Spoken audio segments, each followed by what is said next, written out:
Hello student, welcome to our YouTube channel mathematics and science academy. आज हम class 10 physics chapter से electricity part 2 में Ohm's law और इसके आगे के टॉपिक्स को डिस्कस करेंगे। ठीक है, तो चलिए हम स्टार्ट करते हैं। देखिए, ओम्स लॉ क्या है, तो हम according to ohms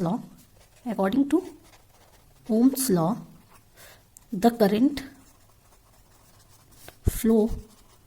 flowing across the conductor is directly proportional to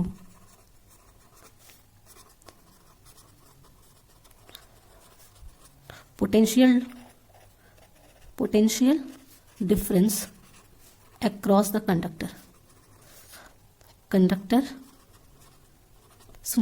तो देखिए, जैसा कि हमने लिखा है कि अकॉर्डिंग टू ओम्स लॉ के हिसाब से किसी कंडक्टर में कितना करंट फ्लो करेगा वो डिपेंड करता है कि डिपेंड करने का मतलब उसके डायरेक्टली प्रोपोर्शनल है किसके, जो कितना पोटेंशियल डिफरेंस अप्लाई किया जा रहा है अक्रॉस द कंडक्टर। मतलब जैसे मैंने आपको प्रीवियस वीडियो में आपको मैंने बताया था कि कोई भी अगर वायर है, जैसे हमारा वायर ए से बी पॉइंट पे कितना पोटेंशियल डिफरेंस क्रिएट होगा, उसी के हिसाब से हमको पता चलेगा इसमें कितने अमाउंट की करंट फ्लो करेगी। ठीक है, तो वही बात बोल रहा है कि जो हमारा करंट होता है वो डायरेक्टली प्रोपोर्शनल होता है कितना पोटेंशियल डिफरेंस अप्लाई किया जा रहा है अक्रॉस द कंडक्टर।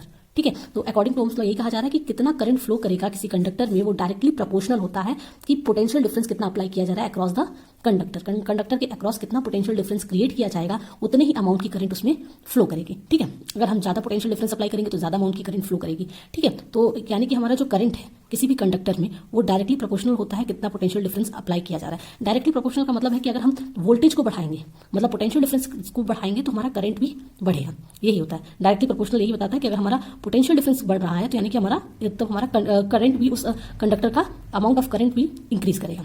तो हम इसको ऐसे भी लिख सकते हैं। देखिए, ये फर्स्ट हो गया, इसको हम इक्वेशन फर्स्ट लिखेंगे। We also we can write, जब I is directly proportional to V है तो हम ये भी लिख सकते हैं कि V is also directly proportional to I। जब हम ये कह रहे हैं कि I जो है वो डायरेक्टली प्रोपोर्शनल है V के, तो हम ये भी लिख सकते हैं कि V is directly proportional to I। ठीक है, क्योंकि दोनों एक दूसरे पे डिपेंड है। हम ये भी कह सकते हैं कि कितना करंट किसी कंडक्टर में फ्लो करेगा वो अगर हम बोले कि बहुत ज्यादा अमाउंट का करंट फ्लो कर रहा है, यानी कि इस बात से ये आपको पता चलता है कि उसमें ज्यादा पोटेंशियल डिफरेंस क्रिएट किया गया होगा। तो ये दोनों बात सही है। ठीक है, तो इसको इक्वेशन हम सेकंड बनाएंगे और फिर लिख सकते हैं from equation first and second we have हम यहां से हम इक्वेशन फर्स्ट और इक्वेशन सेकंड से लिख सकते हैं कि V इज इक्वल्स टू हो जाएगा R इंटू आई। अब देखिए R क्या है यहाँ पे R जो है हमारा, हम बोलेंगे कि R जो है वो हमारा कांस्टेंट है विच इज रेजिस्टेंस, जो कि क्या होता है रेजिस्टेंस। R जो है हमारे यहाँ पे कांस्टेंट है जो रेजिस्टेंस ऑफ द मटेरियल है। ठीक है, तो हमने यहाँ पे जो R का इस्तेमाल किया वो, तो इसको हम अच्छे से लिख सकते हैं V is equals to I R, यानी हमारे यहाँ से एक फॉर्मूला निकल के आता है V is equals to I R. ठीक है, अगर हम इस फॉर्मूले को और मॉडिफाई करें तो हम लिख सकते हैं यहाँ से कि V upon I is equals to R, और R हमारा क्या है कांस्टेंट, यानी कि हम यहाँ से कर सकते हैं कि हमारा जो रेशियो होता है किसका, पोटेंशियल डिफरेंस अपॉन करंट, अगर हम पोटेंशियल डिफरेंस और करंट का रेशियो निकालेंगे तो वो हमेशा किसके बराबर आएगा, कांस्टेंट के। यानी कि हम लिख सकते हैं यहाँ से कि potential difference upon current flowing to the conductor, किसी भी कंडक्टर के अक्रॉस कितना पोटेंशियल डिफरेंस क्रिएट किया जा रहा है, उसका अगर हम उसी कंडक्टर में कितना करंट फ्लो कर रहा है, इन दोनों का जब रेशियो निकालेंगे तो वो क्या आएगा, कांस्टेंट आएगा। ठीक है, तो हम यहाँ से ये भी लिख सकते हैं, ये भी बात हम यहाँ से निकल के आती है। साथ ही साथ एक और बात यहाँ पे निकल के आती है, वो ये है कि जो हमारा I है वो इक्वल हो जाएगा V अपॉन आर के, जो हमारा I है वो इक्वल हो जाएगा V अपॉन आर के। तो I is equals to V upon R जो है, यानी कि यहाँ से हम लिख सकते हैं कि I जो है वो डायरेक्टली प्रोपोर्शनल है V के, एंड I जो है वो इनवर्सली प्रोपोर्शनल है 1 अपॉन आर के। जैसे यहाँ पे हमको देखने को ये मिलता है कि अगर हम किसी भी कंडक्टर के अक्रॉस पोटेंशियल डिफरेंस इंक्रीज करते हैं तो हमारी करंट भी इंक्रीज होगी, पर अगर हम किसी कंडक्टर का रेजिस्टेंस इंक्रीज होगा तो हमारा करंट डिक्रीज होगा। ठीक है, यानी कि यहाँ से हम दो बात लिख सकते हैं। पहली बात तो ये कि current is directly proportional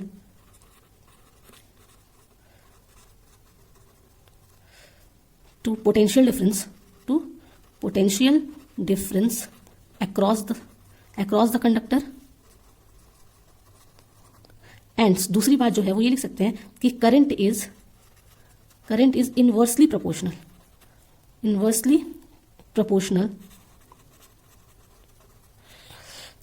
to resistance of the conductor, resistance of the conductor.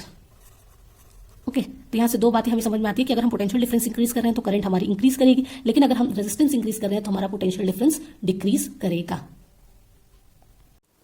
जैसा कि हमने देखा कि जो हमारा करंट था वो डायरेक्टली प्रोपोर्शनल है potential difference across the conductor, और हमारा जो करंट है वो इनवर्सली प्रोपोर्शनल है 1 upon resistance of the conductor. किसी कंडक्टर में कितना रेजिस्टेंस होता है उसके, देखिए रेजिस्टेंस जो होता है ना वो अपोज करता है the flow of current, the flow of current, ये करंट के फ्लो को अपोज करता है। तो यानी कि ये हमारी करंट को फ्लो करने में रोकता है। रेजिस्टेंस का ये रेजिस्टेंस जो होता है ये कंडक्टर की प्रॉपर्टी होती है जिसके तहत वो क्या करता है, करंट के फ्लो में अवरोध पैदा करता है, एक तरह से उसको रोकने का काम करता है। तो देखिए इधर से हम ये बात कंक्लूड कर सकते हैं कि अगर हम, क्योंकि देखिए डायरेक्टली प्रोपोर्शनल का मतलब होता है एक को बढ़ाएं तो दूसरा भी क्या करेगा, बढ़ेगा।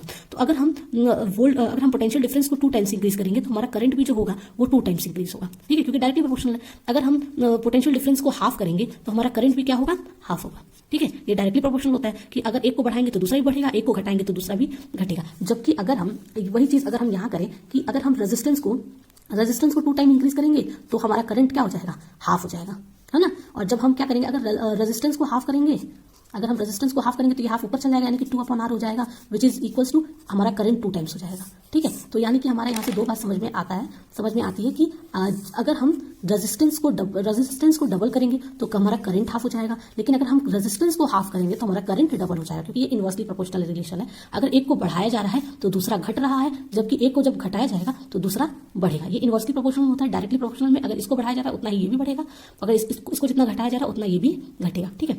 तो अब हम एक क्वेश्चन सॉल्व करेंगे। देखिए इस क्वेश्चन में क्या लिखा है, एक इलेक्ट्रिक आयरन है जो कितना करंट ड्रॉ करता है, करंट हम लिख लेते हैं पहले I1 कितना करंट ड्रॉ कर रहा है, 3.4 एम्पियर की करंट ड्रॉ कर रहा है, और कितने वोल्ट की पावर सप्लाई है, तो हम लिख देते हैं V1 which is equals to 220 volt power supply है, ठीक है।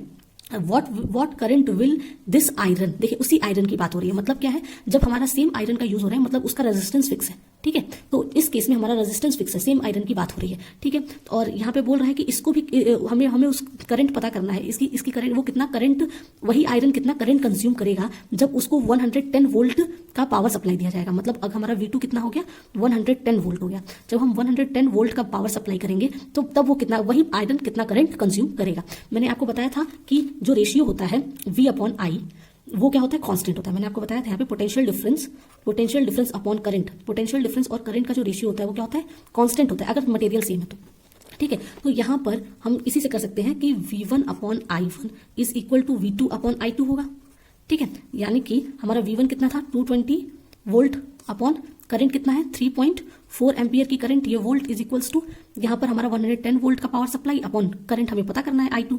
अब देखिए वोल्ट से वोल्ट कैंसिल, ये इससे 2 टाइम्स में कैंसिल हो जाएगा, इसको हम इधर भेजेंगे, आप क्रॉस मल्टीप्लाई करते हैं, ये 1 टाइम्स, ये 2 टाइम्स। जब हम क्रॉस मल्टीप्लाई करेंगे तो हमको देखने को मिलेगा कि हमारा 2 इंटू I2 हो जाएगा which is equal to, and 1 इससे मल्टीप्लाई होकर के हमारा हो जाएगा 3.4 एम्पियर।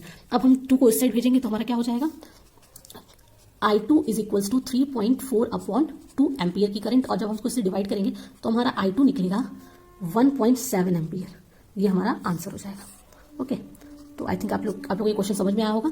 अब कुछ छोटे छोटे टॉपिक हैं वो समझ लेते हैं। देखिए मैंने अभी आपको बताया था कि रेजिस्टेंस क्या है, रेजिस्टेंस जो होता है ये रुकावट पैदा करता है, किसको, ये अपोज करता है फ्लो ऑफ करंट को, oppose of flow of current, ये करंट के फ्लो को रोकता है, ठीक है। तो यानी कि अगर हम कहीं किसी गुड कंडक्टर की बात करें, गुड कंडक्टर, तो बताइए गुड कंडक्टर क्या होगा, गुड कंडक्टर हमारा क्या होगा, गुड कंडक्टर हम उसे कहेंगे जिसका लो रेजिस्टेंस होगा, जिसमें क्या होगा, करंट हमारा इजीली पास कर जाए, अब बताइए करंट इजीली पास कब करेगा, हमारा करंट इजीली पास तब करेगा जब उसका रेजिस्टेंस लो होगा, ठीक है। तो लो रेजिस्टेंस किस में पाया जाता है, हमारा गुड कंडक्टर में। रेजिस्टर्स क्या होता है, रेजिस्टर्स जो होते हैं ये ऐसे मटेरियल होते हैं जिनका इस्तेमाल हम हीटिंग चीजों के लिए करते हैं। मतलब इस केस में हमको कंपैरेटिवली हाई रेजिस्टेंस चाहिए, कंपैरेटिवली हाई रेजिस्टेंस होता है, इसका हाई रेजिस्टेंस होता है। रेजिस्टर्स ऐसे मटेरियल होते हैं जिनमें कंपैरेटिवली हाई रेजिस्टेंस हो। इसके एग्जांपल है नाइक्रोम वायर, नाइक्रोम, मैग्नीन, ये सब वायर जो है ना, ये हमारी हीटर जो हमारा रूम हीटर होता है, फिर से इलेक्ट्रिक आयरन होता है, इन सब में इन सब वायर का इस्तेमाल किया जाता है। और इंसुलेटर्स वो होंगे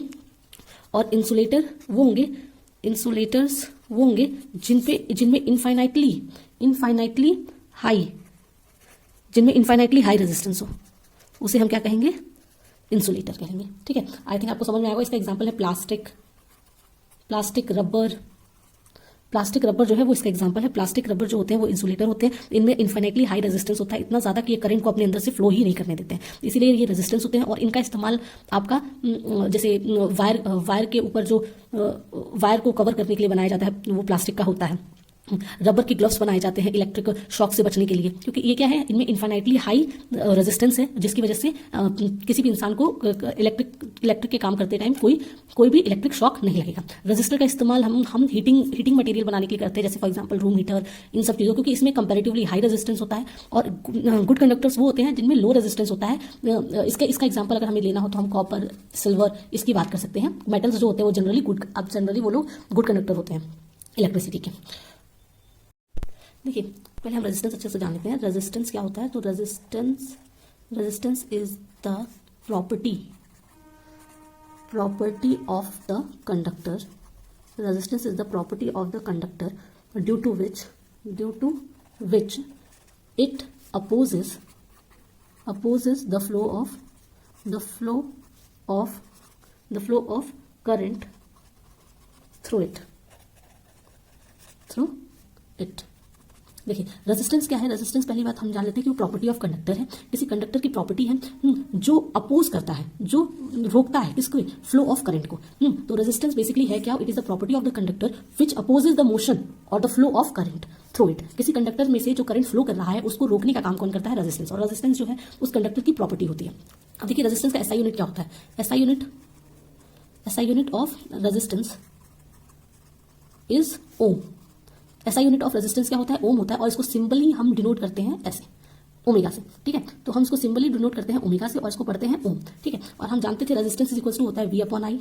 ठीक है, और यहां से हम लिख सकते हैं कि 1 ohm is equals to 1 volt of potential apply जब किया जाएगा हम, और 1 एम्पियर की करंट जब फ्लो करेगी तो हम कहेंगे कि तब उस जब हम किसी कंडक्टर के अक्रॉस 1 वोल्ट का पोटेंशियल डिफरेंस क्रिएट करेंगे और उसमें 1 वोल्ट की करंट फ्लो करती है, तब हम कहते हैं कि उस कंडक्टर का जो रेजिस्टेंस है वो क्या है? 1 ओम है।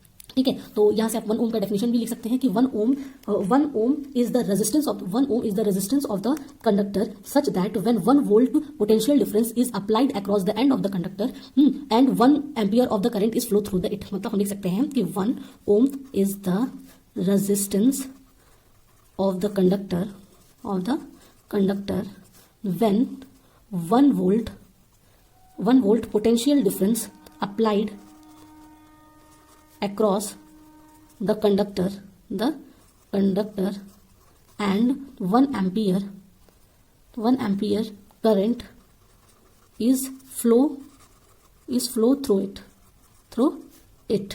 हम कह सकते हैं कि 1 ओम का रेजिस्टेंस किसी कंडक्टर का तब है जब उसके अक्रॉस 1 वोल्ट का पोटेंशियल डिफरेंस अप्लाई किया जाए और 1 एम्पियर की करंट उसमें से फ्लो करे, तब हम कहेंगे कि उसका जो रेजिस्टेंस है वो कितना है? 1 ओम है। तो यहां से आपका 1 ओम का डेफिनेशन भी आपको मिल गया। अब हम जानते हैं कि कौन कौन से जो फैक्टर्स हैं जो एक्चुअली अफेक्ट करते हैं रेजिस्टेंस ऑफ द कंडक्टर को। तो देखिए, पहला जो है वो फैक्टर जो है वो है नेचर ऑफ द, पहला जो है वो है लेंथ ऑफ द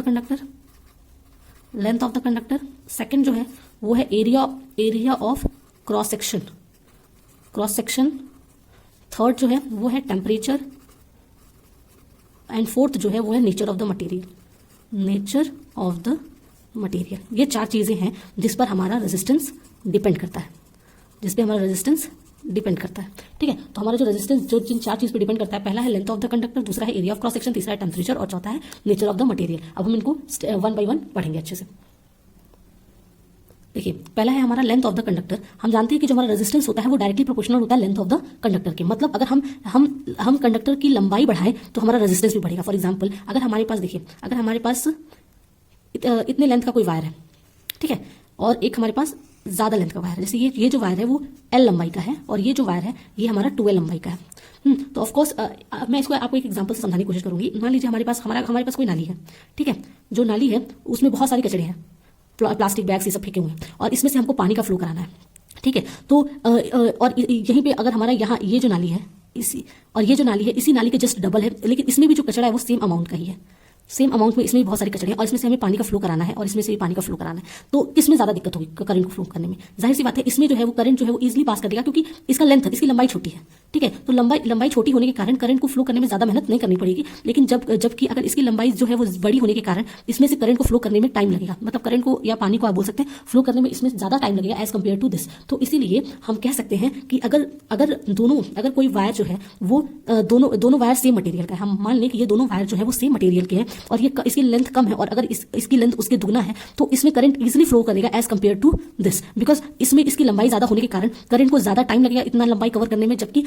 इसकी लंबाई कम होने के कारण करंट इसमें बहुत जल्दी और इजीली आराम से इसमें से पास कर जाएगा। तो हम ये कह सकते हैं कि जो हमारा लेंथ होता है वो डायरेक्टली प्रोपोर्शनल होता है रेजिस्टेंस के। रेजिस्टेंस जो होता है वो हमारा डायरेक्टली प्रोपोर्शनल होता है लेंथ के। अगर हम लेंथ वायर की लंबाई को बढ़ाते हैं मतलब हम रेजिस्टेंस को भी बढ़ाते हैं, ठीक है। तो मुझे लगता है आपको ये समझ में आएगा। तो यहाँ पे कभी क्वेश्चन बनता है कि अगर हम वायर की लंबाई को 2 टाइम्स कर दें तो हमारा रेजिस्टेंस भी 2 टाइम हो जाएगा, अगर हम वायर की लंबाई को आधा कर दें तो हमारा रेजिस्टेंस भी आधा हो जाएगा, ठीक है। तो ये चीज़ आपको समझ में आया होगा आई थिंक। अब हम नेक्स्ट पढ़ते हैं एरिया ऑफ क्रॉस सेक्शन। तो नेक्स्ट है हमारा एरिया ऑफ क्रॉस सेक्शन। तो हमारा जो रेजिस्टेंस होता है ये इनवर्सली प्रोपोर्शनल होता है एरिया ऑफ क्रॉस सेक्शन के। एरिया ऑफ क्रॉस सेक्शन के देखिए मतलब जो हमारे वायर की मोटाई है, जो वायर का थिकनेस है, अगर वायर का मान लीजिए कोई वायर है हमारा, वो उसकी जो आगे का जो एरिया होता है उसका वायर की कितनी मोटाई है उसकी बात हो रही है। तो अगर वायर का थिकनेस हम इंक्रीज कर देंगे तो हमारा रेजिस्टेंस डिक्रीज कर जाएगा। इसको भी मैं वैसे ही समझाना चाहूंगी। अगर कोई पतली नाली है और हमारे पास एक दूसरी जो है वो मोटी नाली है, इसमें भी सेम अमाउंट में कचरा है और इसमें भी सेम अमाउंट में कचरा है, तो इसमें वाटर का फ्लो इसमें आसानी से हो जाएगा। नहीं इसमें वाटर का जो फ्लो है वो उसमें टाइम लगेगा, जबकि ये मोटा होने के कारण यहाँ पे सेम अमाउंट में कचरा ऑब्स्टेकल इसमें भी है और सेम अमाउंट में ऑब्स्टेकल इसमें भी है, लेकिन इसकी थिकनेस पतली है और इसकी थिकनेस मोटी होने के कारण पानी जो है वो इससे आसानी से फ्लो कर जाएगा, जबकि इसमें जो है वो उसको टाइम लगेगा फ्लो करने में। तो यही होता है हमारे रेजिस्टेंस में भी कि हमारा जब वायर का थिकनेस इंक्रीज कर जाता है, जब वायर मोटा होता है, अगर यहाँ पे जो वायर का थिकनेस है वो कम है, लेस थिक है, और यहाँ पर क्या है मोर थिक है, इसकी वजह से क्या हो जाएगा, जो हमारा ज्यादा थिक वायर होता है उसका रेजिस्टेंस कम होता है और जो हमारा पतला वायर होता है उसका रेजिस्टेंस ज्यादा होता है। यानी कि अगर हम अपने वायर का area of cross section increase करते हैं तो हमारा रेजिस्टेंस डिक्रीज होता है। जैसे अगर हम किसी वायर का एरिया ऑफ क्रॉस सेक्शन दुगना कर दें तो हमारा जो रेजिस्टेंस है वो हाफ हो जाएगा, ठीक है। लेकिन अगर हम एरिया ऑफ क्रॉस सेक्शन को हाफ कर देंगे तो ये 2 ऊपर चल जाएगा, इससे हमारा रेजिस्टेंस दुगना हो जाएगा। मतलब हमको ये पता चलता है कि जो अगर हम एरिया ऑफ क्रॉस सेक्शन मतलब वायर को मोटा कर रहे हैं मतलब उसका रेजिस्टेंस कम हो रहा है, अगर वायर को पतला कर रहे हैं मतलब उसका रेजिस्टेंस ज्यादा हो रहा है। यानी कि हमारा जो रेजिस्टेंस होता है वो इनवर्सली प्रोपोर्शनल होता है एरिया ऑफ क्रॉस सेक्शन के। अब हमको नेक्स्ट जानना है टेम्परेचर। अगर हम देखिए जो हमारा रेजिस्टेंस होता है ये डायरेक्टली प्रोपोर्शनल होता है टेम्परेचर के। ये जो हमारा रेजिस्टेंस होता है वो डायरेक्टली प्रोपोर्शनल होता है टेम्परेचर के। अगर हम टेम्परेचर को इंक्रीज करेंगे तो हमारा रेजिस्टेंस भी इंक्रीज करेगा। शर्त ये है कि जो भी हम वायर इस्तेमाल कर रहे हो वो प्योर मेटल का बना हो, प्योर मेटल हो या प्योर मेटल हो, तो उस केस में हमारा टेम्परेचर इंक्रीज करने पर हमारा रेजिस्टेंस भी इंक्रीज होता है, ठीक है। तो जब हम बात कर रहे हैं कि हमारा जो वायर है वो प्योर मेटल का बना हुआ है, उस केस में हमारा टेम्परेचर इंक्रीज करने पर रेजिस्टेंस भी इंक्रीज होता है। इसीलिए जब हम ओम्स लॉ कर रहे थे तो मेरे से छूट गया, ओम्स लॉ जो कहा गया है वो एट कांस्टेंट टेम्परेचर है, वो एट कांस्टेंट टेम्परेचर पर वो बात की गई है कि टेम्परेचर कांस्टेंट रहने पर हमारा जो करंट फ्लो करता है वो डायरेक्टली प्रोपोर्शनल होता है पोटेंशियल डिफरेंस के। यहाँ पर हमको ये बात जानना है कि जो हमारा टेम्परेचर होता है प्योर मेटल के केस में अगर हम टेम्परेचर इंक्रीज करते हैं तो हमारा रेजिस्टेंस भी इंक्रीज करता है, अगर हम टेम्परेचर डिक्रीज करेंगे तो हमारा रेजिस्टेंस भी डिक्रीज करेगा। नेक्स्ट है हमारा नेचर ऑफ द मटेरियल। देखिए जैसे मैंने आपको अभी बताया था कि हम ये भी इस पर भी डिपेंड करता है कि हम किस टाइप की मटेरियल का इस्तेमाल कर रहे हैं। जैसे हम गुड कंडक्टर का इस्तेमाल कर रहे हैं, जैसे अगर हम गुड कंडक्टर इस्तेमाल करें तो हम जानते हैं कि गुड कंडक्टर जो होते हैं वो लो रेजिस्टेंस होते हैं। जैसे फॉर एग्जांपल कॉपर था, Ag मतलब सिल्वर था, तो कॉपर Ag अगर इन सब मटेरियल का हम इस्तेमाल करेंगे तो हम जानते हैं ये लो रेजिस्टेंस मटेरियल है, और जब ये लो रेजिस्टेंस मटेरियल है तो ये सही है। और अगर हम वही रजिस्टर जो हम सेकंड पढ़े थे रजिस्टर, अगर हम रजिस्टर का इस्तेमाल कर रहे हैं तो ये हाई रेजिस्टेंस मटेरियल है, ये हाई रेजिस्टेंस मटेरियल है। और इसका एग्जाम्पल मैंने आपको बताया था नाइक्रोम वायर और मैग्नीन। तो हम ये तो रेजिस्टेंस जो है वो इस पर भी डिपेंड करता है कि हम किस टाइप के मटेरियल का इस्तेमाल कर रहे हैं, हाई रेजिस्टेंस मटेरियल का इस्तेमाल कर रहे हैं या लो रेजिस्टेंस मटेरियल का इस्तेमाल कर रहे हैं। अगर हम कॉपर नाइक्रोम या मैग्नीन का इस्तेमाल करेंगे तो ऑफकोर्स रेजिस्टेंस ज्यादा होगा, अगर हम कॉपर और सिल्वर का यूज करेंगे तो ऑफकोर्स रेजिस्टेंस कम होगा। तो ये हो गया हमारा यहाँ पे। अब हम पढ़ेंगे रेजिस्टिविटी। हमारा नेक्स्ट टॉपिक है रेजिस्टिविटी। हम ये लिख सकते हैं इट एक्सपेरिमेंटली फाउंड दैट जो हमारा जो रेजिस्टेंस होता है वो डायरेक्टली प्रोपोर्शनल है लेंथ के। हमने अभी किया था सॉल्व कि जो हमारा रेजिस्टेंस होता है वो डायरेक्टली प्रोपोर्शनल होता है लेंथ का, इसको हम इक्वेशन फर्स्ट बनाएंगे, and resistance is inversely proportional to area of cross section, इसको हम सेकंड बनाएंगे और लिखेंगे from first and second we have, हम क्या लिख सकते हैं, resistance is directly proportional to L upon A, ठीक है। अच्छा, अब हम इसके बाद लिख सकते हैं, अगर हम यहाँ से प्रोपोर्शनैलिटी साइन हटा करके इक्वल का साइन लगाएंगे, और इक्वल प्रोपोर्शनैलिटी साइन हटा करके इक्वल का साइन लगाने के लिए हमें कोई कांस्टेंट लगाना पड़ता है, तो हम यहाँ पर जो कांस्टेंट यूज करेंगे वो होगा रो, और फिर रो L अपॉन A। अब ये जो कांस्टेंट टर्म हमने रो इस्तेमाल किया है, ये रो होता है रेजिस्टिविटी, यही रो हमारा होता है रेजिस्टिविटी, ठीक है, रेजिस्टिविटी। और रेजिस्टिविटी है क्या, ये प्रॉपर्टी ऑफ द मटेरियल है, मतलब ये प्रॉपर्टी है किसी मटेरियल का कि कैसे मटेरियल का हम इस्तेमाल कर रहे हैं। ये जो है रेजिस्टिविटी जो है ये कांस्टेंट है, और रेजिस्टिविटी जो है, जो हमारी जो रेजिस्टिविटी होती है ये कांस्टेंट होती है, ये length area of cross section पर डिपेंड नहीं करती है, ठीक है। ये रेजिस्टिविटी जो होती है वो हमारी कांस्टेंट होती है, ये लेंथ और एरिया ऑफ क्रॉस सेक्शन पर बिल्कुल डिपेंड नहीं करती है, ये डिपेंड करती है टेम्परेचर पर और नेचर ऑफ मटेरियल पर। तो ये दो चीज़ पे डिपेंड करती है, वो है टेम्परेचर और नेचर ऑफ मटेरियल। ये रेजिस्टिविटी हमारी लेंथ और area of cross section of wire पे डिपेंड बिल्कुल नहीं करती है, ये सिर्फ टेम्परेचर और नेचर ऑफ द मटेरियल पे डिपेंड करती है। रेजिस्टिविटी को हम ऐसे डिनोट करते हैं, और रेजिस्टिविटी का जो SI यूनिट होता है वो हम ऐसे निकाल सकते हैं। देखिए रेजिस्टिविटी का SI यूनिट हम ऐसे निकाल सकते हैं, जैसे हमने देखा कि R is equals to rho L upon A होता है, तो हम यहाँ से लिख सकते हैं कि rho is equals to R into A upon L, मतलब rho is equals to R into A upon L, ये हो जाएगा हमारा रेजिस्टिविटी का फॉर्मूला। और यहाँ से हम लिख सकते हैं कि जो हमारा रेजिस्टिविटी होता है वो इक्वल होगा रो को हम R का SI यूनिट है ओम, एरिया ऑफ क्रॉस सेक्शन का यूनिट होता है मीटर स्क्वायर, और लेंथ का होता है मीटर, मीटर से मीटर कैंसिल हो गया, ये हमको मिल गया ओम मीटर। मतलब हमारा जो रेजिस्टिविटी का SI यूनिट होता है वो होता है ओम मीटर, मतलब SI unit of resistivity is ohm metre. Resistivity का SI यूनिट हमारा ओम मीटर होता है, और ये हमारा ये जो होती है ये प्रॉपर्टी होती है मटेरियल की, ठीक है, और ये फिक्स होता है। ये रेजिस्टिविटी जो होता है वो हमारा फिक्स होता है, और ये सिर्फ दो चीज़ों पे डिपेंड करता है, एक टेम्परेचर, दूसरा नेचर ऑफ द मटेरियल। अब देखिए, अब जो रेजिस्टिविटी होती है ये सबसे ज़्यादा हाई किसकी होगी, रेजिस्टिविटी जो होती है वो हाई होती है इंसुलेटर में। इंसुलेटर की बहुत ज़्यादा हाई होती है, क्योंकि इन्फाइनाइटली समझ लीजिए हाई होती है, ताकि इसमें, और क्योंकि हम जानते हैं कि करंट बिल्कुल पास नहीं करता है इंसुलेटर से, तो इंसुलेटर की जो रेजिस्टिविटी होती है वो बहुत हाई होती है। सेकंड क्या होती है, मॉडरेट किसकी होती है, या मीडियम बोल लीजिए, मीडियम जो होती है वो होती है सेमी कंडक्टर्स की जो होती है वो मॉडरेट होती है। और लो किसकी होती है, तो लो होती है हमारी कंडक्टर्स की, किसकी होती है, कंडक्टर की। तो रेजिस्टिविटी जो है वो हाई होगी इंसुलेटर की, मीडियम होगी सेमी कंडक्टर की, और सबसे कम होगी कंडक्टर्स की, जिनका हम इलेक्ट्रिक अप्लायंस बनाने में इस्तेमाल करते हैं। मॉडरेट जिनकी होगी उनका इस्तेमाल हम करेंगे हम फॉर एग्जांपल हीटिंग अप्लायंसेस बनाने के लिए। जैसे मैंने आपको बताया था नाइक्रोम वायर जो है इसका इस्तेमाल किया जाता है इलेक्ट्रिक आयरन बनाने के लिए, टोस्टर के लिए, ये सब बनाने के लिए नाइक्रोम वायर का इस्तेमाल इसलिए किया जाता है क्योंकि ये हाई रेजिस्टेंस, ये जो है ये हाई रेजिस्टेंस मटेरियल है, और साथ ही साथ ये जो है ये जल्दी ऑक्सीडाइज नहीं करता है, जल्दी बर्न नहीं होगा, मतलब ये हाई टेम्परेचर पर भी सस्टेन कर पाएगा, इसीलिए इसका इस्तेमाल हीटिंग अप्लायंसेस बनाने के लिए किया जाता है। किया जाता है, ठीक है। तो आज का हमारा वीडियो यहीं पे खत्म होता है। आपको अगर मेरा वीडियो अच्छा लगे तो लाइक शेयर सब्सक्राइब जरूर कीजिएगा, और साथ में फीडबैक कमेंट के जरिए जरूर दीजिएगा।